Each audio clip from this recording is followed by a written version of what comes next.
متاع الغرور مرکب اضافی ہے، دھوکے کا سامان، اور یہ ترکیب قرآن مجید میں دو جگہ وارد ہوئی ہے۔ ایک تو سورہ آل عمران کی آیت 185 ہے جو میں نے ابھی تلاوت کی ہے، اور ایک پھر سورہ حدید کی آیت نمبر 20 ہے جس کا تذکرہ میں بعد میں کروں۔ دو مقامات پر متاع الغرور، دھوکے کا سامان، اس حیات دنیاوی کو قرار دیا گیا ہے۔ وَمَا الْحَيَاةُ الدُّنْيَا إِلَّا مَتَاعُ الْغُرُورِ، یہ دنیا کی زندگی سوائے دھوکے کے سامان کی اور کچھ نہیں۔ میں نے ساتھ ہی دوسری آیت جو تلاوت کی ہے وہ سورہ عنکبوت کی آیت ہے، اس لیے کہ یہ دھوکے کا سامان کس حوالے سے ہے، کس اعتبار سے یہ دنیا کی زندگی دھوکے کا سامان بنتا ہے، وہ اس آیہ مبارکہ کے بغیر بات واضح نہیں ہوگی۔ وَمَا هَذِهِ الْحَيَاةُ الدُّنْيَا إِلَّا لَهْوٌ وَلَعِبٌ، یہ دنیا کی زندگی تو سوائے کھیل اور تماشے کے اور کچھ نہیں۔ وَإِنَّ دَارَ الْآخِرَةَ لَهِيَ الْحَيَوَانُ، اور اصل زندگی تو آخرت کی زندگی ہے۔ لَوْ كَانُوا يَعْلَمُونَ، کاش کہ انہیں معلوم ہوتا۔ چار مقامات پر قرآن مجید میں اس دنیا کی زندگی کو لہو و لعب یا لعب و لہو سے تعبیر کیا گیا۔ دو جگہ متاع الغرور، چار جگہ لہو و لعب۔ لیکن کس اعتبار سے؟ غور طلب بات ہے۔ یہ دنیا کی زندگی اللہ نے ہمیں دی ہے، یہ کائنات اس نے بنائی ہے، اس میں اس نے ہمیں بھیجا ہے۔ ظاہر بات ہے کہ یہ تخلیق جو ہے یہ کسی کھلنرے کا کھیل نہیں ہے۔ ربنا ما خلقت ھذا باطلا، یہ کوئی وہم نہیں ہے، یہ حقیقت ہے، یہ واقعہ ہے، اللہ کی خلاقی کا مظہر ہے۔ پھر اس میں ہمیں، اس دنیا میں اس نے ہمیں خلافت کا مقام عطا کیا ہے۔ یہ تمام چیزیں اپنی جگہ پر ہیں، جن سے یہ حیات دنیا بھی ایک بہت بڑی حقیقت بن کر سامنے آتی ہے۔ یہ نہ وہم ہے نہ گمان ہے جیسا کہ بعض فلسفیوں کا خیال ہے، حقیقت ہے، واقعہ ہے، ٹھوس ہے، محسوس ہوتی ہے، اس کا دکھ اور کرب بھی محسوس ہوتا ہے، اس کی مسرت اور خوشی بھی محسوس ہوتی ہے۔ اور پھر یہ کہ ایک ایسی شے جس کے لیے اللہ تعالیٰ نے ایک خلیفہ پیدا فرمایا، انی جاعل فی الارض خلیفہ، خلافت کا یہ تاج جو ہے حضرت آدم اور ان کی نسل کے سر پر رکھا، تو اس معنی میں یقیناً یہ حقائق ہیں۔ ان کو دھوکے کا سامان کس اعتبار سے کہا؟ اگر تو حقیقت زندگی کا تصور ہمارے سامنے واضح رہے، جس کو علامہ اقبال نے کہا ہے خوبصورتی کے ساتھ، تو اسے پیمانہ امروز و فردا سے نہ ناپ، جاویداں پہم دواں ہر دم جواں ہے۔ یہ جو اللہ کی خلاقی کا نقطہ عروج ہے انسان، کلائمیکس آف ہز کریشن، قرآن مجید میں کہا گیا خلقتہ بیدی، میں نے اسے اپنے دونوں ہاتھوں سے بنایا۔ وَلَقَدْ كَرَّمْنَا بَنِي آدَمَ وَحَمَلْنَاهُمْ فِي الْبَرِّ وَالْبَحْرِ وَرَزَقْنَاهُمْ مِنَ الطَّيِّبَاتِ وَفَضَّلْنَاهُمْ عَلَى كَثِيرٍ مِّمَّنْ خَلَقْنَا تَفْضِيلًا، یہ اس کی شان ہے،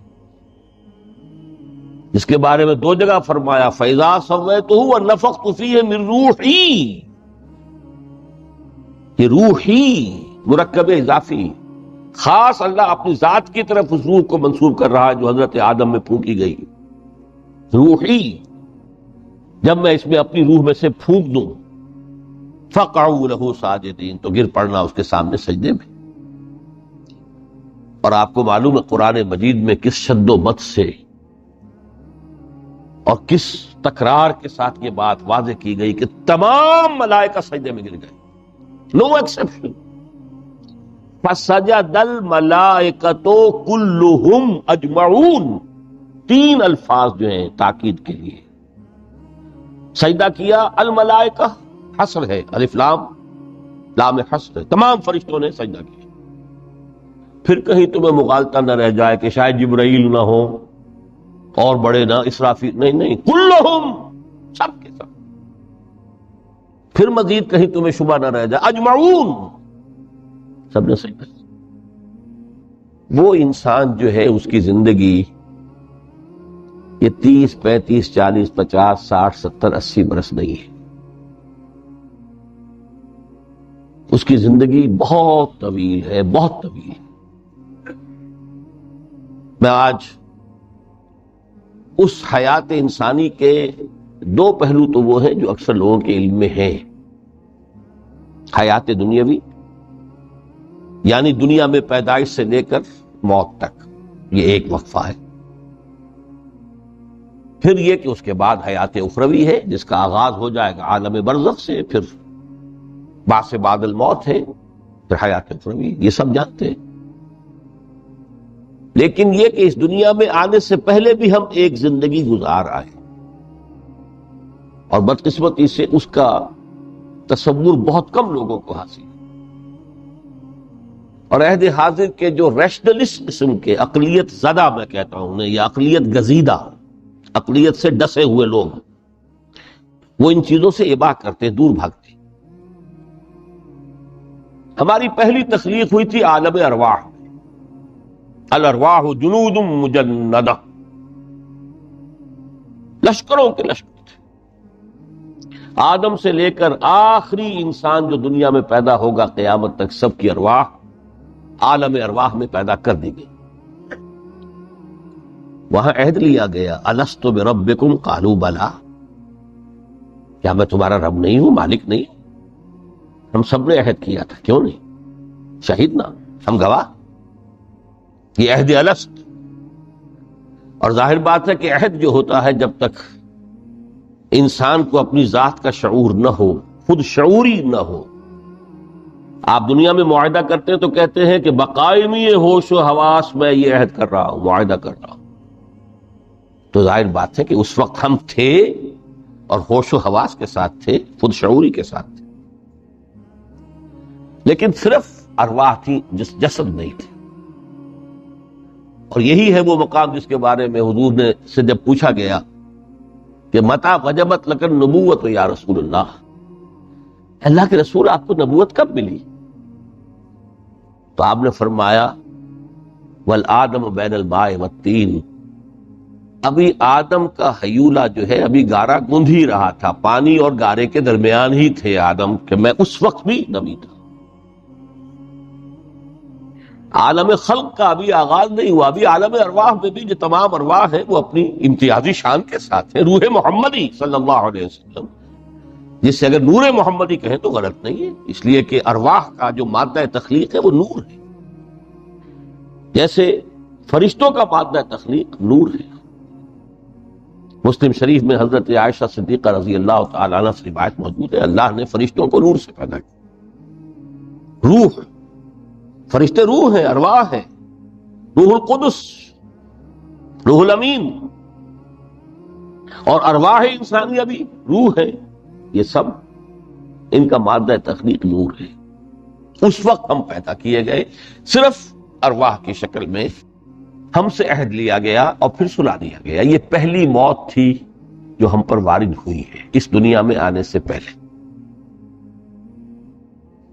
اس لیے کہ سورہ مومن کی ایک آیت میں فرمایا گیا ہے کہ جہنم میں لوگ جو ہیں فریاد کریں گے، ربنا امتنا اثنتین واحییتنا اثنتین فاعترفنا بذنوبنا فہل الی خروج من سبیل۔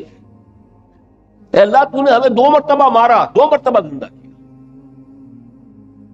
تو اب 1 مرتبہ اور صحیح، کیا یہاں سے نکلنے کا بھی کوئی راستہ ہے کہ نہیں؟ اتنے مراحل سے تو ہمیں لے کر آیا ہے، ایک مرحلہ اور سی۔ تو یہ 2 موتیں کون سی ہیں؟ پہلی موت وہ تھی جب ارواح کو موت کی نیند سلا دیا گیا۔ پھر عالم خلق، جسے آج سائنٹسٹ کہتے ہیں، جس کا نقطۂ آغاز ہے بگ بینگ، عالم ارواح اس سے پہلے کی شے ہے، اس تک سائنس نہیں پہنچ سکتی، وہ سائنس سے ماورا ہے۔ لیکن جہاں سے سائنس شروع ہوتی ہے وہ عالم خلق کا آغاز ہے، بگ بینگ سے۔ وہ پھر مختلف مراحل، تنزل کے مراحل بھی آئے، ارتقاء کا مرحلہ بھی آیا، تفصیل میں جانے کا موقع نہیں۔ بہت سے تنزلات کے مراحل اور بہت سے ارتقاء کے مراحل طے کر کے آدم تیار۔ حضرت بیدل نے رحمت اللہ علیہ بہت خوبصورت شعر کہا ہے، ہر دو عالم خاک شد تا بست نقش آدمی، اے بہار نیستی از قدر خود ہوشیار باش۔ یہ پوری جو بھی کائنات کا جو سلسلہ شروع ہوا، بگ بینگ، اور بہت بڑے بڑے جو ناری کرے تھے جن کی کہ حرارت کا جب تذکرہ کرتے ہیں سائنسداں تو trillions and trillions of foreign height, یہ ان کی اس وقت اس کی جو حرارت کا عالم تھا۔ لیکن پھر وہ ٹھنڈے ہوئے، کچھ اس میں سے کچھ، پھر خاک کی تہ جو ہے زمین کے اس کرے پر آئی، ہر دو عالم خاک شد۔ یہاں سے اب آدم کا ہیولہ تیار ہوا، تا بست نقش آدمی۔ اس کے بعد ارتقائی مراحل ہیں، اور پھر آدم کی وہ روح جو کولڈ سٹوریج میں تھی، جب وہ لا کر پھونکی گئی ہے، جسد آدم جو ہے وہ مسجود نہیں تھا، مسجود تو تب بنا ہے جبکہ اس میں روح آدم وہ لا کر پھونک دی گئی۔ فَإِذَا سَوَّيْتُهُ وَنَفَخْتُ فِيهِ مِن رُوحِي فَقَعُوا لَهُ سَاجِدِينَ۔ یہاں سے حیات دنیاوی کا آغاز ہو گیا۔ پھر وہ سلسلہ تناسل ہے، آدم اور حوا کی نسل میں سے ہر بچہ 4 ماہ کے بعد جب اس کا ایک ہیولہ رحم مادر میں تیار ہو جاتا ہے، حدیث ہے متفق علیہ عبداللہ ابن مسعود سے رضی اللہ تعالی عنہ، اور جس کے اندر آغاز میں وہ کہتے ہیں کہ حضور نے ہمیں یہ بتایا، وَهُوَ الصادق المصدوق، دیکھنا تم کہیں شک میں نہ پڑ جانا، محمد کون ہے؟ الصادق المصدوق، جو سچے ہیں، جن کی سچائی کی اللہ گواہی دیتا ہے، کہ رحم مادر میں 40 دن تم نطفے کی شکل میں ہوتے ہو، پھر 40 دن علقہ کی شکل میں ہوتے ہو، پھر 40 دن تو مضغہ کی شکل میں ہوتے، پھر اللہ تعالیٰ فرشتے کو بھیجتا ہے جو اس میں روح پھونکتا ہے۔ وہی عمل جو آدم کے جسد ہیولہ کے ساتھ ہوا تھا، ہر ابن آدم اور بنت آدم کے لیے وہی عمل ہے کہ جو رحم مادر میں 4 مہینے کے بعد دہرایا۔ یہاں سے حیات دنیاوی شروع ہوئی، پھر موت، یہ دوسری موت ہے۔ اب پہلی موت تو وہ تھی، لیکن دوسری موت یہاں سیپریشن ہو جائے گی۔ جو زمین سے آیا تھا تخلیقی مادہ، وہ جسم میں زمین میں گیا، گل سڑ کر ختم ہوا۔ جو وہاں سے روح آئی تھی، وہ اس زمینی وجود کا جو لب لباب ہے، جان، نفس، اس کو لے کر اپنے ساتھ، اور وہ جائے گی عالم بالغ۔ پھر یہ ایک وقفہ ہے، پھر بعث بعد الموت ہے۔ تو احیاء بھی 2 ہو گئے، ایک مرتبہ پہلی موت کے بعد زندہ کیا اس عالم میں، آنکھ کھلی اس عالم میں ہماری، یہ پہلا احیاء تھا۔ کیف تکفرون باللہ وکنتم امواتا فاحیاکم ثم یمیتکم ثم یحییکم ثم الیہ ترجعون۔ دوسرا احیاء وہ ہوگا قیامت کے دن، بعث بعد الموت، اور پھر اس کے بعد وہ زندگی ابدی زندگی ہے، ہمیشہ کی۔ یہ تصور سامنے رکھیے۔ تو یہ جو تھوڑا سا وقفہ، یہ تو زندگی بہت طویل ہے۔ تو اسے پیمانہ امروز و فردا سے نناب، جاویداں پہم دماں، ہر دم جواں ہے زندگی۔ اس میں یہ وقفہ جو ہے، خلق الموت والحیات لیبلوکم ایکم احسن عملا، یہ اس جسد کے ساتھ اس روح کا اتصال، اور یہ 30 40 50 60 70 80 100 برس کی عمر، یہ ایک وقفہ ہے، یہ امتحانی وقفہ ہے، تمہیں جانچا جا رہا ہے، پرکھا جا رہا ہے۔ ایکم احسن عملا، اس کو بھی اقبال نے اسی نظم میں خوب بیان کیا ہے کہ قلزم ہستی سے تو ابھرا ہے مانند حباب، اس سیاہ خانے میں تیرا امتحان ہے۔ اب اگر تو 2 چیزیں انسان پر واضح رہیں، اور نہ صرف واضح رہیں، مستحضر، واضح تو ہو جاتی ہے ایک چیز، پھر آدمی بھول جاتا ہے، تو کوئی فائدہ نہیں دیتا اس کے، مستحضر۔ ایک یہ کہ اصل زندگی آخرت کی زندگی ہے، طویل ہے، بل توسرون الحیات الدنیا والآخرۃ خیر وابقیٰ کلا بل تحبون العاجلہ وتذرون الآخرہ. تم اس عاجلہ کو پسند کرتے ہو، اس دنیا کی زندگی کو تم ترجیح دیتے ہو، جبکہ آخرت ہے جو باقی رہنے والی ابدی. اگر تو یہ معلوم ہو، جیسا کہ سورہ عنکبوت کی آیت کے حوالے سے میں نے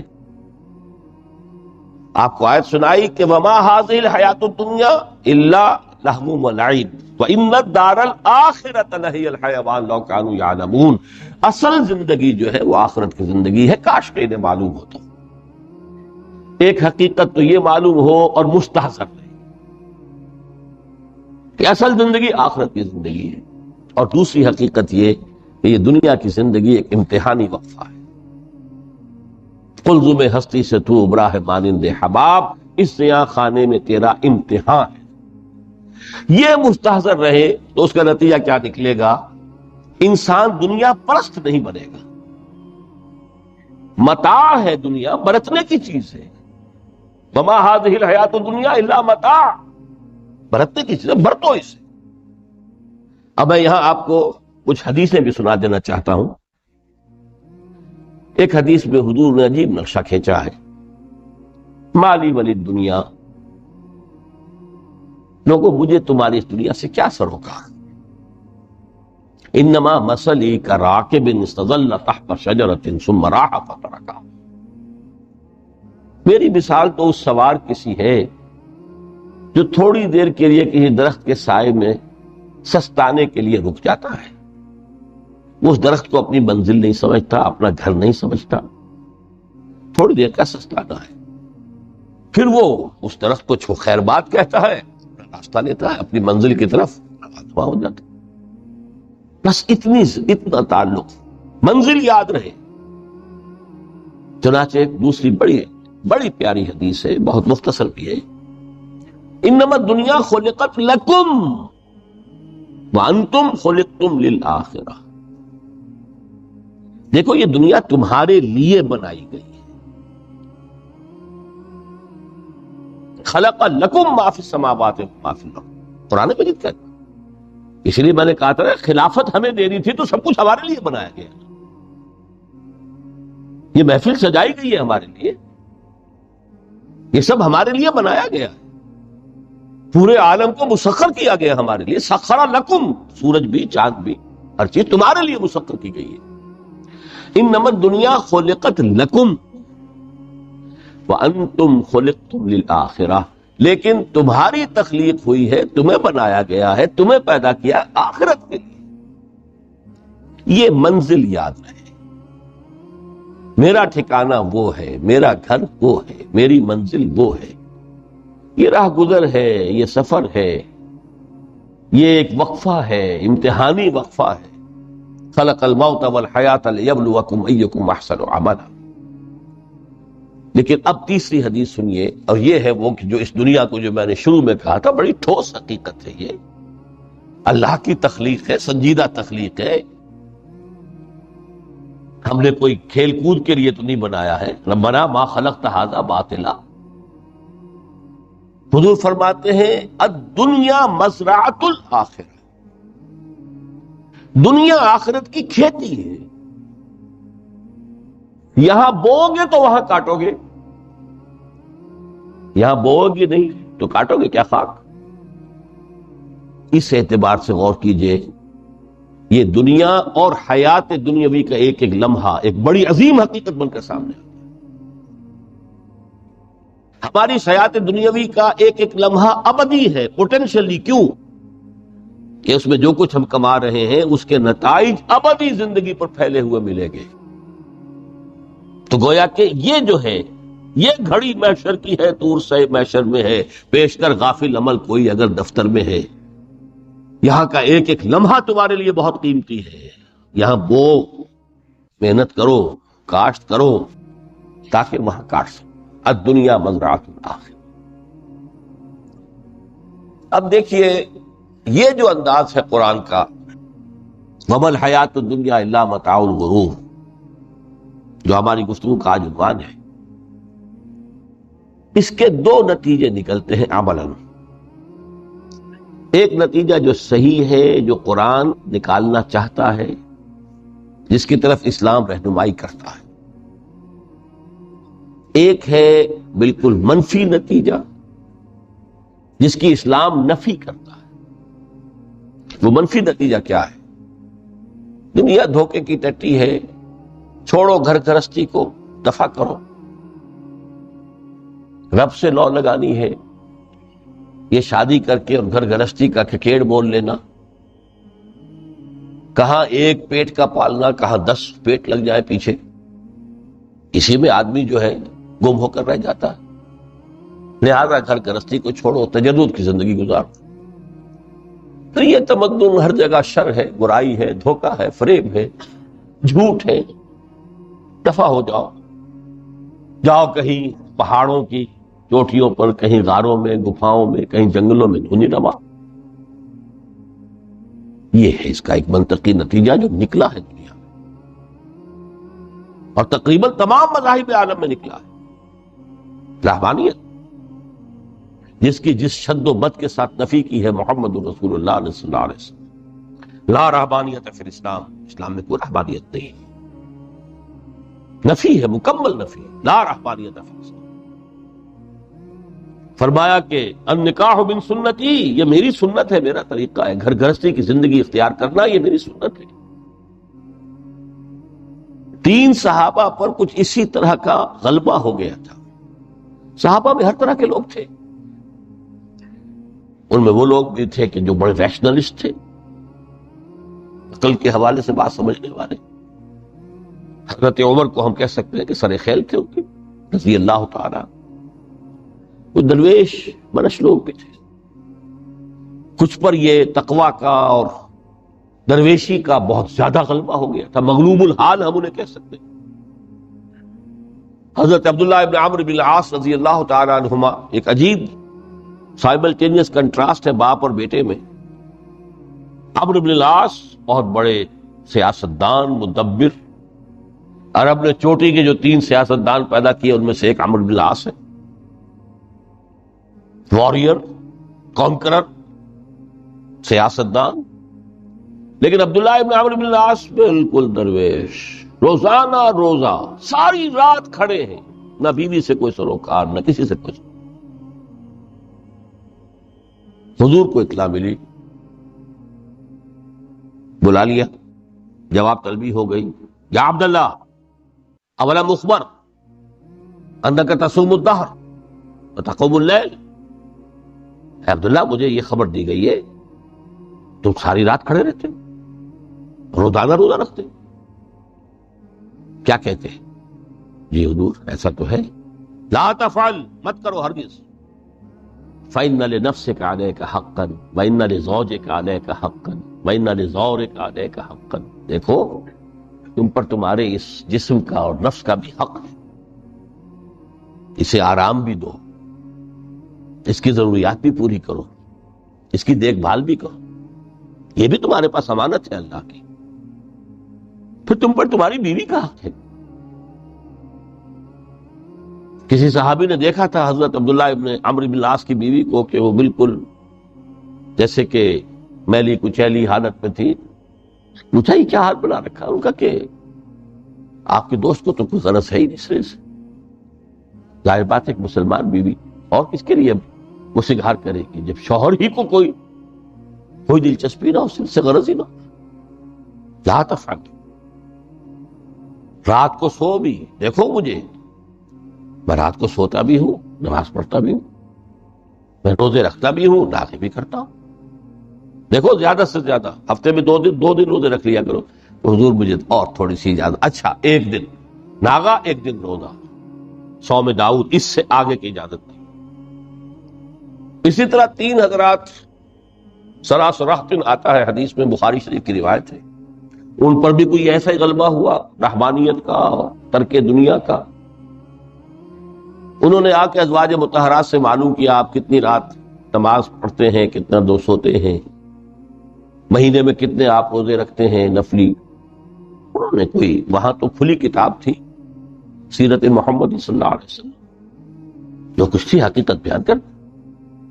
اب دیکھیے ایک عجیب ذہنیت، انہوں نے دیکھا کہ یہ تو کم ہے، ان کے اندازے کے اعتبار سے تو بہت کم ہے، لیکن یہ کہ اپنے آپ کو ذرا تسلی، حضور کی تو کوئی ضرورت نہیں ہے، آپ تو معصوم ہیں، آپ کے سے گناہ نہیں ہوا، کوئی خطا نہیں ہوئی، آپ کے لیے تو یہ اتنی عبادت ہمارے لیے تو کافی نہیں، ہم تو گناہ گار ہیں۔ ایک نے عہد کیا کہ میں کبھی نہیں سوؤں گا، رات بھر کھڑا، دوسرے نے کہا کبھی ناغہ نہیں کروں گا، ہر روز روزہ رکھوں گا، تیسرے نے کہا میں شادی بیاہ کے کھکیڑ میں پڑوں گا۔ حضور کو اطلاع مل گئی، طلب فرمایا، ڈانٹا، آپ لوگوں نے یہ کہا ہے؟ جی ہاں ہم نے کہا تو ہے۔ واللہ، خدا کی قسم، میں تم میں سب سے بڑھ کر متقی ہوں، لیکن میں رات کو سوتا بھی ہوں، نماز بھی، روزے رکھتا بھی ہوں، نافلے بھی کرتا ہوں، میری گھر گرستی کی زندگی ہے، میری بیویاں ہیں۔ من رغب عن سنتی فلیس منی، یہ ٹکڑا جو جوڑ دیا جاتا ہے نکاح کے خطبے میں اس حدیث کے ٹکڑے کے ساتھ، یہ دو علیحدہ حدیث ہے بالکل، النکاح من سنتی، اور یہ ٹکڑا اس طویل حدیث کا ہے، من رغب عن سنتی فلیس منی، جو میری سنت کو پسند نہیں کرتا پھر اس کا مجھ سے کوئی تعلق نہیں۔ یہ تو میں نے احادیث کے حوالے سے آپ کو وہ جو منفی طرز عمل، گریز، دنیا سے تعلق منقطع کرنا، پسپائی، گریز، فرار، اور اس کا نتیجہ کیا نکلتا ہے کہ دنیا پھر شریروں کے لیے رہ گئی، کھیلیں کودیں عیش کریں۔ جو سلیم الفطرت نیک لوگ تھے وہ تو گئے، لہذا ان کو اب کوئی روک ٹوک کرنے والا ہی نہیں، کوئی پوچھنے تاشنے والا نہیں، ظالم جو چاہے ظلم کرے اور جس طرح چاہے شریر جو ہے شرارتیں کرے۔ قرآن مجید میں سورہ حدید اس اعتبار سے نہایت عظیم صورت ہے، نہایت عظیم صورت ہے کہ وہاں یہ آیت بھی بہت ہی شاندار انداز میں آئی ہے، متاع الغرور والی، خاصی طویل آیت بن کر آئی ہے، اور جیسا کہ میں نے عرض کیا 4 جگہ تو حیات دنیاوی کو کہا گیا ہے صرف لہو و لعب یا لعب و لہو، لیکن یہاں جو ہے آیت نمبر 20، اعلموا انما الحیات الدنیا لعب و لہو و زینت و تفاخر بینکم و تکاثر فی الاموال والاولاد۔ 5 الفاظ کے حوالے سے اس حیات دنیاوی کے کچھ حقائق بیان کیے گئے، عام طور پر سرسری طور پر لوگ گزر گئے ہیں، محاورتاً جب بھی آتا ہے معاملہ لہو و لعب، لعب و لہو، وہ تو 4 جگہ ہے، یہاں 3 الفاظ مزید آئے ہیں، اور ترکیب کیا، پہلے لعب ہے پھر لہو ہے۔ سورہ عنکبوت میں لہو و لعب یہ در حقیقت ایک طرح سے محاورے کی شکل اختیار کر گیا، تماشا اور کھیل، لیکن نہیں، یہاں ترتیب کچھ اور ہے۔ اس پر اگر آپ غور کریں گے تو یہ ایک عجیب سا نقشہ سامنے آتا ہے، حیات دنیاوی کے 5 ادوار، جن میں سے ہر دور میں ایک شے انتہائی اہم ہوتی ہے، توجہ کا مرکز بنی ہوتی ہے۔ ابتدائی دور ہے، بالکل بچہ بھی ہے، کھیل، بس لائف، اس کے سوا اسے کوئی زندگی سے سروکاری نہیں، زندگی کے تلخ حقائق ابھی اسے معلوم نہیں، بھوک لگی تو رو پڑے، ماں نے دودھ پلانا ہے، کھلانا ہے، ان سے تو کچھ نہیں کرنا اسے، وہ لعب، کھیل۔ لیکن تھوڑا سا آگے چلتے ہیں، ٹین ایجر سٹیج میں جب داخل ہوتا ہے آدمی، تو اب وہ نرا کھیل، معصومانہ کھیل نہیں رہتا، اس میں تلذذ، سینشول گریٹیفیکیشن کا عنصر شامل ہو جاتا۔ اب اس کے کہا لہو، اعلموا انما الحیات الدنیا لعب و لہو۔ ذرا آگے بڑھیے تو انسان پر سب سے زیادہ دھن سوار ہو جاتی ہے، بناؤ سنگھار، میرا لباس فیشن کے مطابق ہو، کہیں ایسا نہ ہو مذاق اڑے،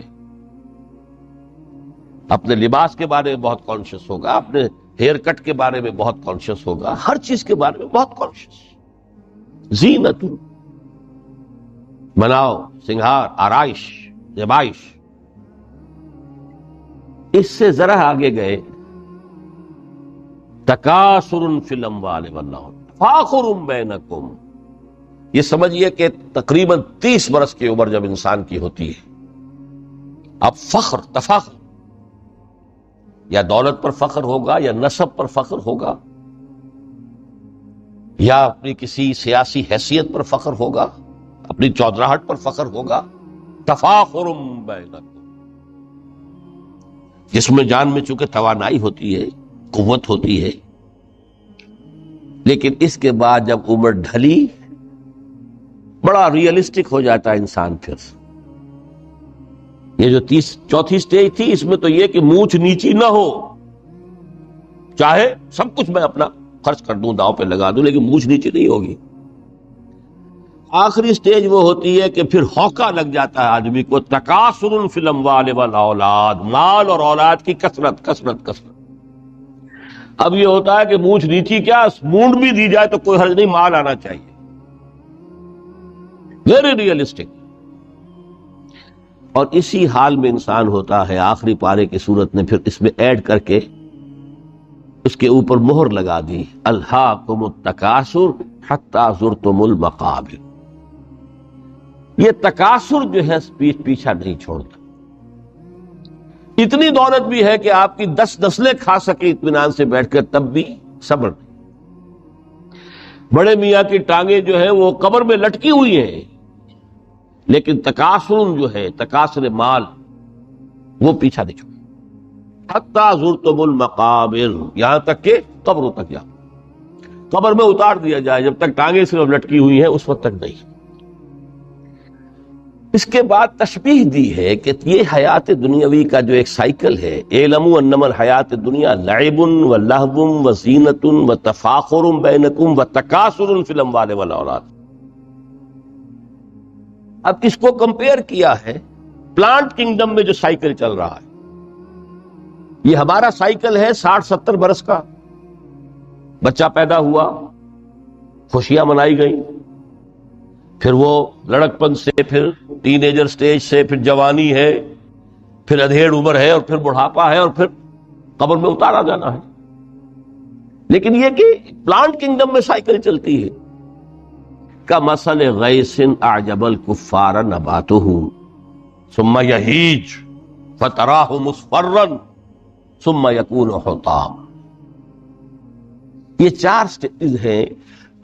جیسے بارش برستی ہے جو سبزہ نمودار ہوتا، اور کاشتکار کو بڑا اچھا لگتا ہے، اس نے بیج بویا تھا، اس نے محنت کی تھی، اس نے ہل چلایا تھا. اعجب الکفار نباتہ، اس کو بہت اچھا لگتا ہے، دل باغ باغ ہو جاتا.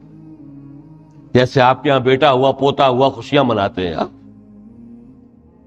کمثل غیث اعجب الکفار نباتہ ثم یہیج، پھر وہ فصل اپنی پوری قوت کو پہنچتی، فصل لہرا رہی ہے. فتراہ مصفرا، پھر وہ زرد ہو جاتی ہے. وہ ہریاول اب ختم ہوئی، اب فصل پک گئی ہے، اب وہ زردی پر آ گئی ہے. ثم یکون حطاما، پھر وقت آتا ہے اگر وہ خضرو گھاس ہے تو پھر وہ چورا چورا ہو کر پھر وہ مٹی میں مل جاتی ہے، اور اگر فصل ہے تو کھیتی کٹ گئی، اس کے بعد کیا رہ گیا وہاں، وہ چورا ہی رہ جاتا ہے باقی. یہ لائف کا سائیکل چل رہا ہے، 3 مہینے کا ہو، 4 مہینے کا ہو. یہ ہے پلانٹ کنگڈم کا. وہ ہے سائیکل انسانی زندگی کا. اب فرمائی ٹیپ کی بات جو ہے، وَفِي الْآخِرَةِ عَذَابٌ شَدِيدٌ وَمَغْفِرَةٌ مِّنَ اللَّهِ وَرِضْوَانٌ. دیکھو دنیا کی زندگی تو ان سٹیجز سے ہو کر گزر ہی جانی ہے. جو پیدا ہوا ہے اس پر بڑھاپا بھی آئے گا، موت بھی آئے گا. کل نفس ذائقۃ الموت، جو سورہ آل عمران کی 185ویں آیت کا پہلا جملہ تھا. ہر انسان کو جو پیدا ہوا موت آتی ہے. اب یہ ہے کہ وہ کہیں آپ نے محل میں گزار لی زندگی، کسی کٹیا میں گزار لی زندگی، کسی کی فٹ پاتھ پر گزر گئی زندگی. زندگی گزر جاتی ہے، گزرتی ہے، اور ان 5 سٹیجز میں سے ہو کر گزرتی ہے. آپ گندی گلیوں میں بچوں کو کھیلتے ہوئے دیکھتے ہیں، وہ بھی کھیل رہے ہوتے ہیں، نالیوں کے پانی کے اندر کھیل رہے ہوتے ہیں، ان کا بھی کھیل ہے. گندے جوہڑ میں کھیل رہے ہوتے ہیں. وہ تو ہے زندگی کی وہ سٹیج جو ہے کھیل کی ہے. کسی کے پاس بڑے قیمتی کھلونے ہیں، ان سے کھیل رہا ہے، کوئی اس طرح گلی ڈنڈا کھیل رہا ہے یا کچھ اور کھیل رہا ہے. لیکن وہ 5 سٹیجز تو آئیں گی. اعلموا انما الحیات الدنیا لعب ولہو وزینۃ وتفاخر بینکم وتکاثر فی الاموال والاولاد. کمثل غیث اعجب الکفار نباتہ ثم یہیج فتراہ مصفرا ثم یکون حطاما وفی الآخرۃ عذاب شدید ومغفرۃ من اللہ ورضوان. آخرت میں جا کر یہ بائیفرکیشن ہو جانی ہے، یا تو شدید عذاب اور یا اللہ کی مغفرت اور رضا. Now the choice is yours. اما شاکرا و اما کفورا، فیصلہ تم خود کر لو. وما الحیات الدنیا الا متاع الغرور، یہاں بھی آخری الفاظ وہ ہے کہ دنیا کی زندگی دھوکے کے سوا کچھ نہیں. کیوں؟ اگر تو دنیا کی زندگی میں گم ہو گئے، جیسے کہ اقبال نے کہا ہے کہ کافر کی یہ پہچان کے آفاق میں گم ہے، اور مومن کی یہ پہچان کے گم اس میں ہے آفاق. دنیا میں رہو، طالب دنیا نہ بنو، طالب عقبہ، طالب آخرہ. دنیا میں رہو، برتو، استعمال کرو، تمہارے لیے پیدا کیا گیا بھائی، برتو، متاع ہے، برتنے کی شے ہے. حلال اور حرام کی پابندیاں سامنے رکھو، باقی برتو. مطلوب یہ نہ، مقصود یہ نہ، مطلوب آخرہ. انما الدنیا خلقت لکم وانتم خلقتم للآخرہ. منزل وہ رہے، مستحضر رہے، سامنے رہے کہ میں تو اجنبی ہوں، یہاں یہ میرا وطن نہیں ہے. الدنیا سجن المومن و جنت الکافر. جیسے کسی پرندے کو کسی پنجرے میں بند کر دیا گیا ہو، اس طرح ہمیں اس دنیا میں بھیج دیا گیا. اللہ کی مرضی ہم نے بھیجا ہے. جب تک وہ چاہتا ہم رہیں گے یہاں، لیکن ہمارا دل یہاں نہیں لگے گا. بازار سے گزرا ہوں، خریدار نہیں ہوں، طالب دنیا نہ، تب تو یہ کوئی دھوکے کا سودا نہیں، وطن نہیں، بالکل نہیں. حضور نے خود فرمایا مجھے تمہاری اس دنیا میں سے فلاں فلاں چیزیں بہت پسند ہیں. کس قدر ریئلسٹک ہیں. آپ نے عورتوں کے بارے میں فرمایا مجھے اس دنیا سے پسند ہے عورت. کوئی تصنع اور کوئی بھی تکلف اور کوئی خلاف فطرت بات نہیں کی محمد رسول اللہ صلی اللہ علیہ وسلم. آنکھوں کی ٹھنڈک میری نماز میں ہے، مجھے خوشبو پسند ہے. عورت کی طرف بھی آپ کا رجحان تھا. قرآن مجید میں آتا ہے نا، اے نبی اب کوئی اور نکاح آپ نہیں کریں گے. وَلَوْ أَعْجَبَتْكَ حُسْنُهُنَّ، چاہے ان کا حسن جو ہے وہ آپ کو اچھا لگے، اب اجازت نہیں ہے مزید، بس فل سٹاپ. جتنے نکاح ہو چکے. تو یہ دنیا کو حضور نے صلی اللہ علیہ وسلم دنیا پر سوار رہو، دنیا کو اپنے اوپر سوار نہ ہونے دو. بس بات صرف یہ ہے. کافر کی یہ پہچان کہ آفاق میں گم ہے. اسی لیے سورہ کہف کا ایک مرکزی مضمون ہے. پہلے رکوع میں بات آتی ہے اِنَّا جَعَلْنَا مَا عَلَى الْأَرْضِ زِینَةً لَهَا لِنَبْلُوَهُمْ أَيُّهُمْ أَحْسَنُ عَمَلًا. ہم نے اس دنیا پر جو کچھ ہے، یہ اسکائی اسکریپرز بن گئے ہمارے زمانے میں، اور یہ شاندار بلڈنگز ہیں، اور یہ کچھ ہے، ہم نے زینت اور زیبائش اور آرائش بنا دیا ہے تاکہ آزمائیں.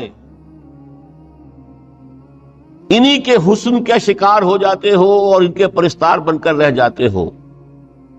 رخ روشن کے آگے شمع رکھ کر وہ یہ کہتے ہیں ادھر جاتا ہے دیکھیں یا ادھر پروانہ آتا ہے. پھر بھی اللہ ہی کے عاشق بنے رہو، اللہ ہی سے محبت کرو تو کامیاب ہو گئے. دنیا کو برتو. اگر دنیا یہ عروس ہزار داماد جو ہے، اگر کہیں یہ محبوبہ بن گئی تو ختم. اچھا دیکھیے اس سورہ حدید میں اب یہ دنیا کی حقیقت کو اس طرح بیان کر کے دو نتیجے جو اس سے نکلتے ہیں ان کو علیحدہ علیحدہ بیان کر دیا. ایک نتیجہ جو میں بیان کر چکا، رہبانیت، ترک دنیا،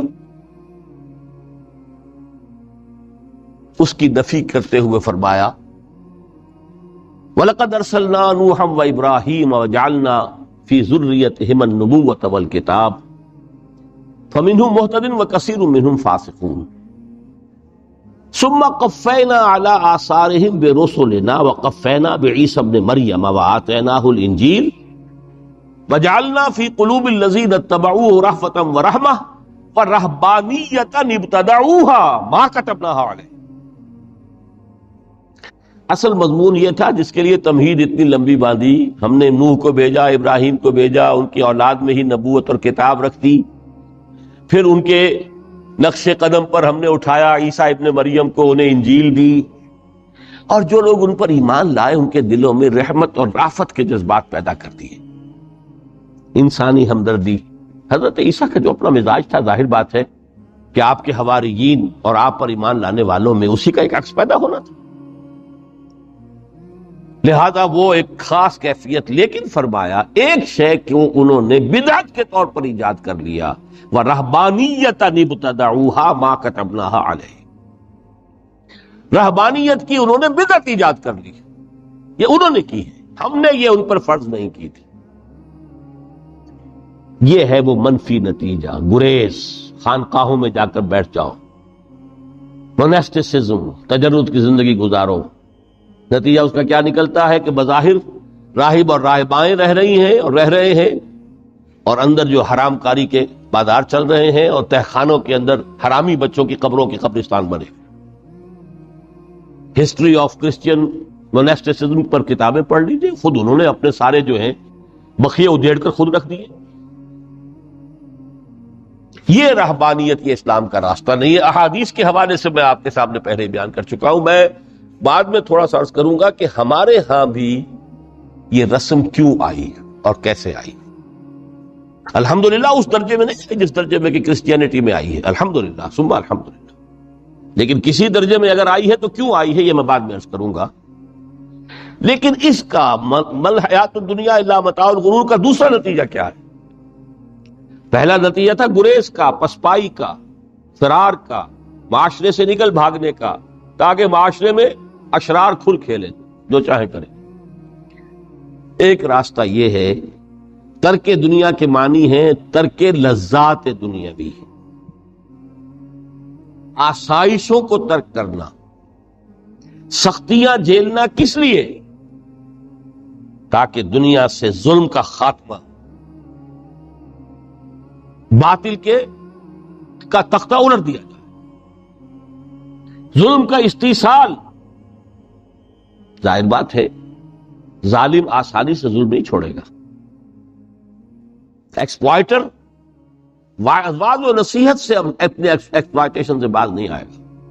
شاذ ہوتے ہیں اس طبقے کے اندر بھی، یقیناً کچھ سلیم الفطرت لوگ ہوتے ہیں، جیسے طبقہ اشرافیہ سے تھے حضرت ابو بکر رضی اللہ تعالیٰ عنہ، سلیم الفطرت انسان تھے. وہ کوئی غلاموں کے طبقے سے تو نہیں تھے، کوئی فقراء کے مساکین کے طبقے میں سے نہیں تھے، اونچے طبقے میں سے تھے. عشرہ مبشرہ اکثر و بیشتر اس طبقے سے تھے. لیکن بائی اینڈ لارج وہ جو طبقہ ہوتا ہے، یا تو وہ اپنے جبر اور استبداد کا تخت جو ہے جما کر بیٹھا ہوا لوگوں کی گردنوں کے اوپر، پولیٹیکل ریپریشن ہے، یا اکنامک ایکسپلائٹیشن ہے، استحصال. محنت لوگ کریں، کھائیں گے ہم، عیش ہم کریں گے. محنت کسان کریں جا کے کھیت میں، ہم لے آئیں گے اپنا حصہ اور عیش کریں گے. یا کوئی سوشل ڈسکریمنیشن ہے، یہ اونچا ہے یہ نیچا ہے، یہ تو پیدا ہی ہوا ہے شودر، یہ اس سے نکل ہی نہیں سکتا، اور یہ پیدا ہوا برہمن، اونچا ہے. اس تینوں قسم کے ظلم، اس کا خاتمہ کرنا، اس کے لیے جد و جہد کی ضرورت ہے، جہاد کی ضرورت ہے، قتال کی ضرورت ہے. اور جہاد و قتال آپ نہیں کر سکتے جب تک کہ لذات دنیاوی سے کنارہ کشی نہ کریں، جب تک کہ اپنی بیلٹ کو ٹائٹ نہ کریں، جب تک کہ اپنی ضروریات زندگی کو کم نہ کریں. ضروریات زندگی کم کریں گے تو تفریغ الاوقات ہوگا، جو تبلیغی بھائیوں کی اصطلاح ہے بہت اہم. اپنے وقت کو فارغ کر سکیں گے. اس وقت کو فارغ کریں گے تو پھر وہ جد و جہد، وہ محنت، وہ جہاد، اس کے لیے آپ کے پاس وقت ہوگا، اس کو آپ لگا سکیں گے. پھر اس میں جب سخت سے سخت منزلیں آئیں گی تو اس میں میدان میں مقابلہ بھی ہوگا، جان کی بازی بھی کھیلنی پڑے گی. اس میں قید و بند کا وقت بھی آ سکتا ہے. 3 برس تک اگر محمد عربی صلی اللہ علیہ وسلم پورے خاندان بنی ہاشم کے ساتھ، بدترین اسیری سمجھ لیجئے شیب بنی ہاشم میں جو رہے، یہاں تو اسیروں کو آپ راشن تو دیتے، کھانا تو دیتے، وہاں تو اصل جو ہے وہ تو دونوں طرف سے گھاٹی کا منہ بند کر دیا گیا تھا، سیل تھی کہ کوئی شے جو ہے وہ جانے نہ پائے. 3 برس، جس میں کہ وہ وقت بھی آیا ہے کہ سوکھے ہوئے چمڑے ابال ابال کر اس کا پانی جو ہے بلکتے ہوئے بچے، پھول جیسے بچے بنی ہاشم، ان کے حلق میں ٹپکایا گیا ہے، اور کچھ نہیں. کچھ تھے لوگ، حکیم بن حزام جیسے رضی اللہ تعالیٰ عنہ، بعد میں ایمان بھی لے آئے. حضرت خدیجہ رضی اللہ تعالیٰ عنہ کے چونکہ وہ قریبی رشتہ دار تھے، وہ پہاڑ کو کراس کر کے چوٹی پر سے اتر کر کچھ کبھی کبھی کھانے پینے کی چیز پہنچا دیتے تھے. یہ سارے مراحل آئیں گے. یہ جو ہے یہ مثبت ہے. ترک دنیا وہ نہیں.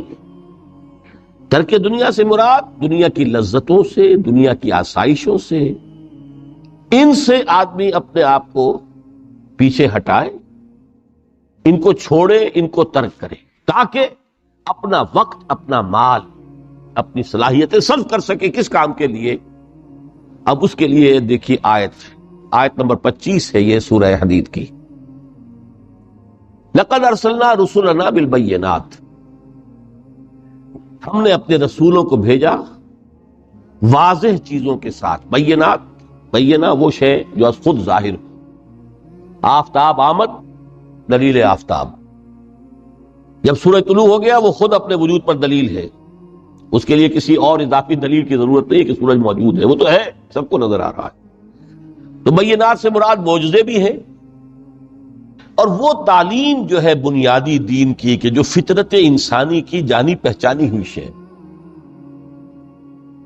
دونوں پر اس کا اطلاق ہو جائے گا. لقد ارسلنا رسلنا بالبینات وانزلنا معهم الکتاب والمیزان، اور ہم نے ان کے ساتھ کتاب اتاری، میزان اتاری. یہ سب کچھ کس لیے کیا؟ لیقوم الناس بالقسط، تاکہ لوگ عدل پر قائم ہوں. یہ ہے سول آبجیکٹو.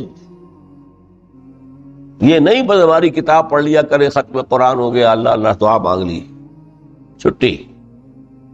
قائم کرو اس کو، وہ میزان عدل نصب کرو، ہر ایک کو وہی تل کر ملے جو اس کا حق ہے، اور ہر ایک سے وہ لیا جائے کہ جو اس کے ذمہ واجب ہے. اگر یہ نہیں تو بابا پھر سب کہانیاں ہیں. شریعت اور دین اور نماز اور روزہ اور حج، کوئی حیثیت ان کی نہیں. اچھی طرح سن لیجئے میری بات. قرآن مجید میں کہلوایا گیا حضور سے، قل یا اہل الکتاب لستم علی شیء حتی تقیموا التوراۃ والانجیل وما انزل الیکم من ربکم. اے نبی ان سے کہہ دیجئے، کتاب والو تمہاری کوئی حیثیت ہی نہیں، ہماری نگاہوں میں تمہارا کوئی مقام ہی نہیں، جب تک کہ تم قائم نہیں کرتے تورات کو اور انجیل کو اور جو کچھ کے نازل کیا گیا تمہاری طرف، تمہارے رب کی طرف سے. قائم کرو، پھر آؤ ہم سے بات کرو، ہم سے دعا کرو، ورنہ دفع ہو جاؤ. Nothing doing. They don't care for you. لستم علی شیء حتی تقیموا التوراۃ والانجیل وما انزل الیکم من ربکم. قانون خداوندی تو بدلتا نہیں ہے، نہ فرام پرسن ٹو پرسن، نہ فرام نیشن ٹو نیشن، نہ فرام امہ ٹو امہ، اٹل ہے. ولن تجد لسنت اللہ تبدیلا ولن تجد لسنت اللہ تحویلا. سنت اللہ تو ایک ہے. اب اس آیت کو ذرا پڑھیے. قل یا اہل القرآن لستم علی شیء حتی تقیموا القرآن وما انزل الیکم من ربکم. کہہ دو اے محمد کہ اے قرآن والو تمہاری کوئی حیثیت نہیں ہے ہمارے سامنے جب تک کہ تم قرآن کو قائم نہیں پڑھ لو اور اس کے قرات کے مقابلے منعقد کرا لو اور سونے کے تاروں سے اسے لکھ لو اور اس کو جو چاہو کر لو، کوئی حیثیت نہیں. قائم کرو اس قرآن کو، اس کے نظام کو، اس کے قانون کو، جو حضرت ابوبکر نے فرمایا تھا پہلا خطبہ جو دیا ہے آپ نے بیعت خلافت کے بعد، تم میں ہر قوی میرے نزدیک ضعیف ہوگا جب تک کہ اس سے حق وصول نہ کر لوں، اور ہر ضعیف قوی ہوگا جب تک کہ اسے اس کا حق دلانا. سورہ شورى میں حضور سے کہلوایا گیا قل وَأُمِرْتُ لِأَعْدِلَ بَيْنَكُمْ، مجھے یہ حکم ہوا ہے کہ میں تمہارے مابین عدل قائم. میں واعظ بن کر نہیں آیا، میں بدھ مت کے بھکشو بنانے کے لیے نہیں آیا تمہیں. ہاں انقلابی عمل میں ایک مرحلہ آتا ہے، بدھ مت کے بھکشو بننا پڑتا ہے کچھ عرصے کے لیے، تیاری کا مرحلہ، وہ میں ابھی بعد میں ذرا بیان کر دوں گا. لیکن مستقل نہیں یہ بدھ مت کے بھکشو. یہ بدماش جس طرح چاہیں پھول کھیلیں، ظالم جس طرح چاہیں لوگوں پر ظلم کرتے رہیں، تشدد اور جبر کا جس طرح سے چاہے معاملہ کرے، استحصالی نظام جس طرح ہوتا ہے چلتا رہے. شاہ ولی اللہ دہلوی رحمۃ اللہ علیہ کے الفاظ میں انسانوں کی عظیم اکثریت ڈھور ڈنگر بن جائے، صبح سے لے کے شام تک کمر توڑ دینے والی مشقت کے بعد بمشکل 2 وقت کی روٹی ملتی ہو، اس کا کبھی خیال اسے اللہ کا آئے گا؟ کبھی اللہ سے لو لگا سکے گا؟ دنیا نے تیری یاد سے بیگانہ کر دیا تو اس سے بھی دل فریب ہے غم روزگار کے. اس لیے حضور نے فرمایا کاد الفقر ان یکون کفرا، یہ فقر جو ہے یہ تو انسان کو کفر تک پہنچا دیتا ہے. عدل قائم کرو. تو دیکھیے یہ آیت انتہائی گمبھیر آیت ہے قرآن مجید کی سورہ حدید کی. جس طرح وہ آیت متاع الغرور والی جس شان کے ساتھ سورہ حدید میں آئی ہے، اعلموا انما الحیات الدنیا لعب ولہو وزینۃ وتفاخر بینکم وتکاثر فی الاموال والاولاد کمثل غیث اعجب الکفار نباتہ ثم یہیج فتراہ مصفرا ثم یکون حطاما وفی الآخرۃ عذاب شدید ومغفرۃ من اللہ ورضوان وما الحیات الدنیا الا متاع الغرور. لیکن اس کا نتیجہ کیا نکلنا چاہیے؟ لقد ارسلنا رسلنا بالبینات وانزلنا معهم الکتاب والمیزان لیقوم الناس بالقسط. Now prepare for the shock. میرے نزدیک، میرے علم کی حد تک شاید دنیا کی کوئی انقلابی کتاب نہ ہو جس نے اس قدر عریاں طور پر کھل کر یہ کہا ہو کہ ظالموں کی سرکوبی کرو، کچلو ان کے سر. وانزلنا الحدید، ہم نے لوہا بھی اتارا ہے. ایک وقت آتا ہے ظلم نہیں ختم ہوتا جب تک کہ لوہے کی طاقت ہاتھ میں نہ آئے. انزلنا الحدید، ہم نے صرف کتاب ہی نہیں اتاری ہے، لوہا بھی اتارا ہے. فیہ باس شدید، اس میں جنگ کی صلاحیت ہے. ومنافع للناس، لوگوں کے لیے کچھ اور منفعتیں بھی ہیں. کوئی توا پرات چمٹا یہ بھی بنا لو، ٹھیک ہے، لیکن اصلاً یہ اصلاح کے لیے. وانزلنا الحدید، اسی تو سورہ حدید کا نام حدید ہے. فیہ باس شدید ومنافع للناس ولیعلم اللہ من ینصرہ ورسلہ بالغیب.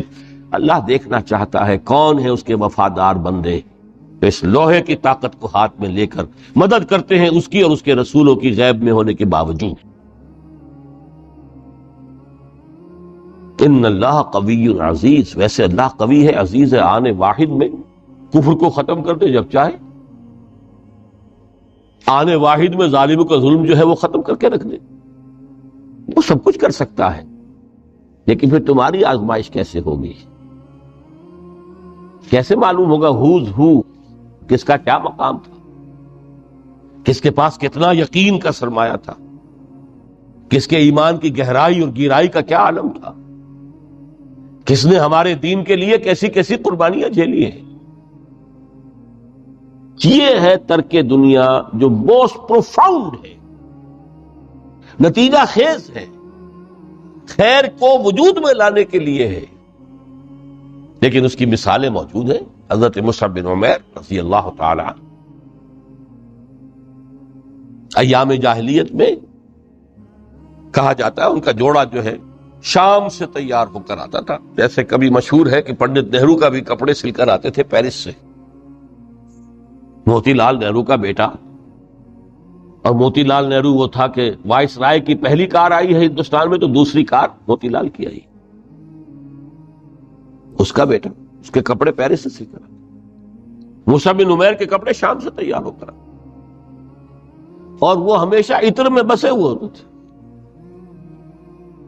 یہاں سے گزر گئے، معلوم ہوا کہ پوری گلی جو ہے وہ مہک اٹھی. معلوم ہو جائے کہ مصعب گزرا ہے یہاں سے. ایمان لائے محمد رسول اللہ صلی اللہ علیہ وسلم. باپ فوت ہو چکا تھا، اس کی چھوڑی ہوئی دولت تھی، ماں تھی، لیکن وہ خاندان کا نظام، چچا تھا سربراہ، وہ بدترین کافر، اس نے پہلے سمجھایا ہوگا 100 طریقے آزما کے پھر آخری بار اس نے آزمایا کہ جس دولت کے اوپر تم عیش کر رہے یہ تمہارے مشرک باپ کی دولت ہے، نکل جاؤ گھر سے۔ انہوں نے سمجھا تھا جیسے سورہ صافات میں آتا ہے فَأَرَادُوا بِهِ كَيْدًا فَجَعَلْنَاهُمُ الْأَسْفَلِينَ، انہوں نے حضرت ابراہیم کے بارے میں سمجھا تھا جب دیکھیں گے کہ آگ تیار ہو رہی ہے اور یہ اس میں مجھے ڈال دیں گے تو سب یہ نشہ حرن ہو جائے گا، یہ توحید وحید سب ہوا ہو جائے گی۔ لیکن ہوا کیا؟ بے خطر کود پڑا آتش نمرود میں عشق، عقل ہے محو تماشائے لبے بامن۔ اس نے تو یہ دھمکی دی تھی کہ دن میں تارے نظر آ جائیں گے مصحف کو، ناز و نام میں پلا ہوا انسان، اسے کہہ دیا جا نکل جاؤ گھر سے۔ اٹھ کر چلنے لگے، اس کا تیش جو ہے اور اچھا یہ کپڑے بھی اسی مشرک باپ کے ہیں، اتارو ان سب کو۔ مادر ذات برہنہ ہو کر گھر سے نکلے، مادر ذات۔ پھر وہی ہے کہ جن کے نام قرائے فال بنا میں من دیوانہ زدند، جب بیعت عقبہ اولا ہوئی ہے، لوگوں نے کہا کہ ہمیں کوئی مقری دیجئے قرآن پڑھانے والا جو ہمیں قرآن پڑھائے۔ حضور نے فرمایا جاؤ مصعب۔ وہ مصعب وہاں جا کر مدینے میں المقری بن گئے، جا المقری، وہ آ رہا پڑھانے والا۔ اور 1 سال کی محنت، دعوت اور تبلیغ اور قرآن کے پڑھانے کے نتیجے میں اگلے سال 75 افراد لا کر حضور کی جھولی میں ڈال دی۔ یہ مصعب ہے۔ شہادت ہوئی ہے غزوہ بدر میں۔ ایک مرتبہ اس سے پہلے کا واقعہ بھی ہے کہ حضور مسجد میں تشریف فرما تھے، سامنے سے حضرت مصعب گزرے، ایک پھٹا ہوا سا کمبل جسم کے گرد لپیٹا ہوا، حضور کی آنکھوں میں آنسو آ گئے۔ از کجا تاب کجا، یہ دیوانہ جو ہے اللہ کا اور رسول کا اور دین کا کہاں سے کہاں پہنچا۔ غزوہ احد میں علم ان کے ہاتھ میں ہے، جس ہاتھ میں علم ہے بار پڑا، کٹ گیا، دوسرے سے بھی پکڑا، اس کو بھی کٹ گیا، پھر دونوں جتنے بچ گئے تھے حصے ان سے سنبھالا، پھر شہید ہو گئے۔ جسم پر صرف ایک چادر تھی، اوپر سے جسم ننگا تھا، صرف ستر کے لیے چادر۔ دفن کرنے لگے تو مسئلہ ہی پیش آ گیا کہ چونکہ شہید کے تو کفن جو ہے اس کا اپنا جو بھی لباس پہنا ہو شہادت کے وقت، حضور سے کہا گیا کہ حضور مصعب کی چادر تو اتنی چھوٹی ہے کہ سر ڈھانپتے ہیں تو پیر کھل جاتے ہیں، پیر ڈھانپتے ہیں تو سر کھل جاتے ہیں۔ فرمایا سر کو چادر سے ڈھانپ دو اور پیروں پر اذخر گھاس لا کر ڈال دو، یہ آخری لباس نصیب ہوا ہے۔ یہ ترک دنیا ہے۔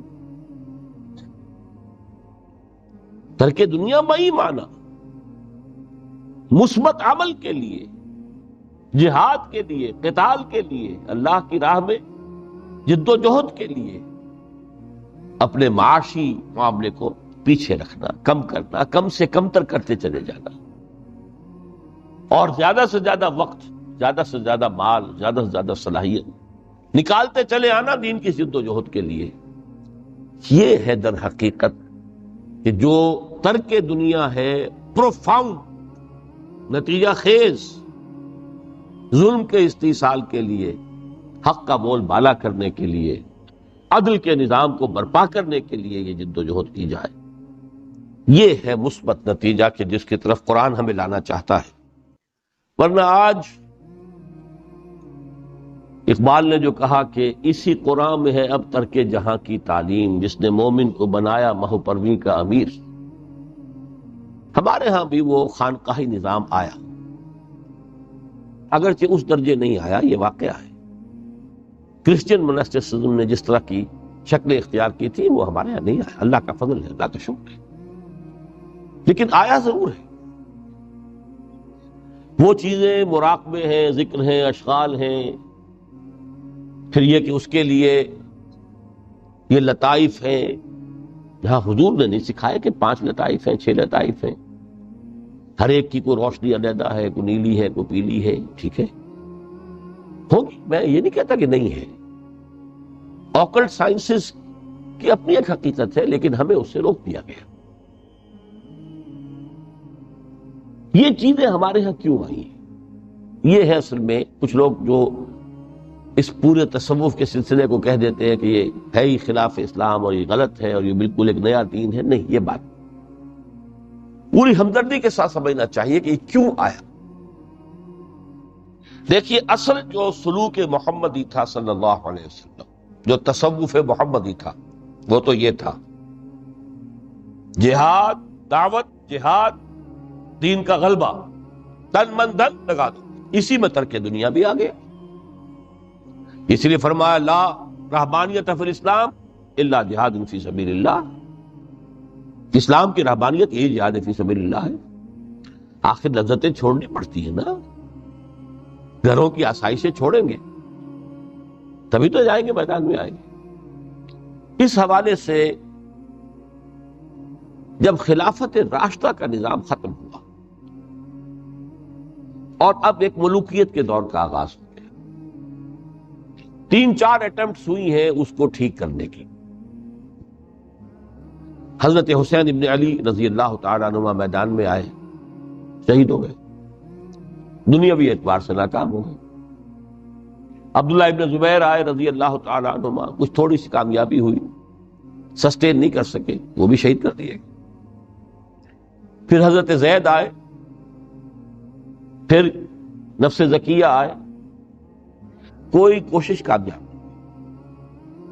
اس نتیجے پر پہنچ گئے کہ یہ تو اب جو حکومت کی چھت ہے یہ تو ہے، اس کو تو اب ہم نہیں ہٹا سکتے. جب حکومت کو چھت کو نہیں ہٹا سکتے تو اب جہاد اور قتال کا راستہ تو بند ہو گیا. ہے تو مسلمان نا، کلمہ گو ہے، چاہے خود فاسق و فاجر بھی ہوں، لیکن نافذ تو شریعت کے احکام کر رہے ہیں. اس حوالے سے ہاتھ بن گئے. اس وقت پھر یہ ہے کہ جو تزکیہ نفس کے لیے یہ طریقے اختیار کیے گئے، شارٹ آف جہاد فی سبیل اللہ، شارٹ آف قتال فی سبیل اللہ. یوں سمجھیے کہ اگر کوئی درخت جو ہے یہاں پر آپ اس کو اگائیں تو چھت تک تو وہ جائے گا، لیکن چھت کے اوپر چھت کو پھاڑ تو نہیں سکتا، وہ پھر مڑ جائے گا. یہ ڈیفلیکشن ہوئی ہے ہمارے ہاں، جس سے کہ یہ خانقاہی نظام وجود میں آیا. کچھ خیر تو لوگوں کو سکھاتے رہو، کچھ تزکیہ نفس کی تعلیم تو دیتے رہو، اور ان میں پھر یہ ہے کہ مشرق اور مغرب سے آنے والے نظریات اور طریقے جو ہیں وہ بھی شامل ہوئے. ہندوستانی جو تصوف کے مختلف یہاں پر معاملات تھے، اور ادھر سے یونانی اور نیو پلیٹونک وہ نظریات آ گئے. لیکن آج کا دور جو ہے وہ سمجھ لیجئے دو اعتبارات سے بہت مختلف ہو چکا ہے. اب پھر ضرورت ہے سلوک محمدی کی صلی اللہ علیہ وسلم. کیوں؟ اگرچہ حکومت مسلمانوں کی ہے لیکن اسلامی قانون نافذ نہیں ہے. اس وقت یہ تھا کہ حکومت مسلمانوں کی تھی، اگرچہ وہ اس معنی میں آئیڈیل اسلامی حکومت نہیں تھی کہ امرہم شورا بینہم، مسلمانوں نے منتخب کیا ہوتا، نہیں. وہ ایک موروثی نظام چل پڑا، ایک قبیلے کی عصبیت جو ہے وہ اس کی پشت پناہ بن گئی، ایک نظام چل رہا ہے. لیکن قانون اسلام کا نافذ تھا، قاضی تھے، مفتی تھے، فیصلے وہی ہو رہے تھے. آج یہ کہ اگرچہ حکومت مسلمانوں کی ہے، قانون جو ہے قرآن کا نافذ نہیں ہے. اور نمبر 2، آج انسان کا جو سوشل کانشسنس ہے، اجتماعی شعور، وہ ترقی کر کے اس سطح تک پہنچ چکا ہے کہ ہر شہری کو حق حاصل ہے کہ نظام کو بدلنے کی کوشش کرے. پہلے یہ ہوتا تھا کہ آپ نظام کی اصلاح کرنے کے لیے کھڑے ہوئے تو سمجھتے تھے کہ یہ حکومت کو ختم کرنا چاہتے ہیں، یہ باغی ہے. حضرت حسین کو باغی کہا گیا رضی اللہ تعالی عنہ. اب باغی جو ہے واجب القتل ہے، اسی لیے تو آخر کلمہ گو تھے وہ جنہوں نے شہید کیا حضرت حسین کو رضی اللہ تعالیٰ عنہ. اس وقت تک یہ کانسیپٹ تھا ہی نہیں کہ اسٹیٹ علیحدہ شے ہے، گورنمنٹ علیحدہ شے ہے. We are against the government, not against the state. آج تصور جو ہے بالکل کلیئر کٹ ہو گیا. ہم وفادار ہیں ریاست پاکستان کے، حکومت پاکستان کے نہیں. حکومت پاکستان کو بدلنا ہمارا حق ہے، اور اس بدلنے کے 2 طریقے ہیں. یا ایک انتخابات کا ذریعہ ہے یا پھر ایجیٹیشن کا ذریعہ ہے، بشرطے کہ ایجیٹیشن پیسفل ہو، توڑ پھوڑ نہ ہو، کسی کی جان اور مال اور پراپرٹی کو کوئی نقصان نہ پہنچایا جائے، خود مرنے کو تیار ہو جائے، گولیاں چلیں، جیلوں میں جائیں، ایجیٹیٹ کریں، اگر جیلیں بھر جائیں گی، اگر گولیاں مار مار کر جو ہے فوج ایک وقت میں آ کر کہہ دے گی، جیسے کہ بھٹو کے زمانے میں کہہ دیا تھا، جبکہ اس نے کہا تھا میری کرسی بہت مضبوط ہے، لیکن جب بریگیڈیئر محمد اشرف گوندل ہی ٹک دی لیڈ، پھر 3 اور آگے بریگیڈیئر ان کے ساتھ مل گئے. We are going to shoot no more, go and have a political settlement. اپنی قوم کے اوپر کہاں تک ہم گولیاں برسائیں گے؟ Who are they? They are our kith and kin. We are not an occupation army. Jallianwala Bagh میں اگر 5000 مر گئے یا جتنے بھی مرے تھے، جنرل ڈائر کو کائے کا دکھ؟ وہ ہندو تھے یا مسلمان تھے یا سکھ تھے؟ ہندوستانی تھے. کہ یہاں تو جن کو ہم مار رہے ہیں وہ کون ہے؟ پاکستانی ہے. ہو سکتا ہے جو گولی چلا رہا ہے اسی کا کوئی بھانجا بھتیجا جو ہے اس موب کے اندر موجود ہو سامنے. یہ راستے دونوں اس وقت کھلے ہوئے. الیکشن کا پروسیس جو بھی لوگ سمجھتے ہیں کہ اس کے ذریعے سے، یا سمجھتے رہے ہیں، آج تو میں سمجھتا ہوں کہ وقت آ چکا ہے کہ تقریباً اس پر کنسنسس ہو چکا ہے کہ الیکشن کے ذریعے سے نظام نہیں بدل سکتا. چہرے بدل جائیں گے، ہاتھ بدل جائیں گے، اس لیے کہ جو بھی پولیٹیکل سوشو اکنامک سسٹم ہے، بہتر سے بہتر الیکشن بھی ہوگا تو وہی ریفلیکٹ کرے گا. جاگیردار ہے تو 80% جاگیردار ہی بیٹھے ہوں گے آپ کی نیشنل اسمبلی میں، تو وہ زمینداری اور جاگیرداری جو ہے اس کو ختم ہونے دیں گے. ایجیٹیشن کا راستہ ہے، لیکن یہ کہ وہ ایجیٹیشن کرنے کے لیے پہلے میدان میں وہ لوگ آئیں جو اپنی ذات پر اپنے گھر میں دین نافذ کر چکے ہوں، اپنی معاش کو پاک کر چکے ہوں، اپنی معاشرت کو درست کر چکے ہیں. یہ 2 کام اگر نہیں کیے تو بہتر ہے گھر میں بیٹھے رہیں، باہر نہ نکلے، دین کا نام نہ لیں، وہ دین کو بدنام کریں. یہ مرحلہ طے کر لیں اور پھر ایک بنیان مرصوص بن کر نہیں عن المنکر بالید. جب تک طاقت کافی نہیں ہے اس وقت تک دعوت ہے، تبلیغ ہے، خوش آمد ہے. وَلْتَكُن مِّنكُمْ أُمَّةٌ يَدْعُونَ إِلَى الْخَيْرِ وَيَأْمُرُونَ بِالْمَعْرُوفِ وَيَنْهَوْنَ عَنِ الْمُنكَرِ وَأُولَٰئِكَ هُمُ الْمُفْلِحُونَ. یہ سب زبان سے ہوگا، ہاتھ سے نہیں. جب طاقت کافی ہوگی تو اب ہاتھ سے ہو. اب ہم یہ کام نہیں چلنے دیں گے، اب یہ بینک نہیں چلیں گے، گھراؤ کریں گے، نہیں چلنے دیں گے. یہ اخبارات میں جو فحاشی کے سمجھیے کہ وہ رنگین صفحات نہیں نکلنے دیں گے، پکیٹنگ ہو جائے گی. کئی دن تک کراچی میں جنگ کا گھیراؤ کیا گیا تھا MQM کی طرف سے، اور صرف یہ بات تھی کہ ہماری خبریں صحیح شائع نہیں کر رہا ہے. جب نہیں نکلنے دیا گیا جنگ، اس کے بعد صورت یہ ہو گئی کہ الطاف صاحب کو چھینک بھی آتی تھی تو پہلے صفحے میں لکھا ہوتا تھا. لیکن کریں نا، میدان میں آئے نا. یہ ہے اصل میں وہ تصوف کہ جو اب بالکل سلوک محمدی صلی اللہ علیہ وسلم کا جو اصل سلوک تھا، وہ تصوف تھا، وہ ترک دنیا. مالی ولی دنیا انما مثلی کراکب استظل تحت شجرۃ ثم راح فترکھا. اس کے ضمن میں فرمایا گیا ہے سورہ توبہ کی میں آیت نمبر 24 آپ کو سنا. فرمایا قل ان کان آباؤکم وابناؤکم وإخوانكم وأزواجكم وعشيرتكم وأموال اقترفتموها وتجارة تخشون كسادها ومساكن ترضونها أحب إليكم من الله ورسوله وجهاد في سبيله فتربصوا حتى يأتي الله بأمره والله لا يهدي القوم الفاسقين. اے نبی ان سے کہہ دیجئے لوگو، اگر تمہیں اپنے باپ اور اپنے بیٹے اور اپنے بھائی اور اپنی بیویاں یا بیویوں کے لیے شوہر اور اپنے رشتہ دار اور وہ مال جو تم نے بڑی محنت سے جمع کیے ہیں اور وہ کاروبار جن کی کساد کا تمہیں اندیشہ رہتا ہے کہیں مندہ نہ ہو جائے، اور وہ بلڈنگیں، وہ حویلیاں، وہ کوٹھیاں جو تمہیں بڑی پسند ہیں، بہت چاؤ سے بنائی ہیں، ڈیکوریٹ کی ہیں، ڈیکوریشن پیسز کہاں کہاں سے لا کر ڈرائنگ روم میں رکھے ہیں، اگر یہ 8 چیزیں محبوب تر ہیں اللہ سے اور اس کے رسول سے اور اس کی راہ میں جہاد سے،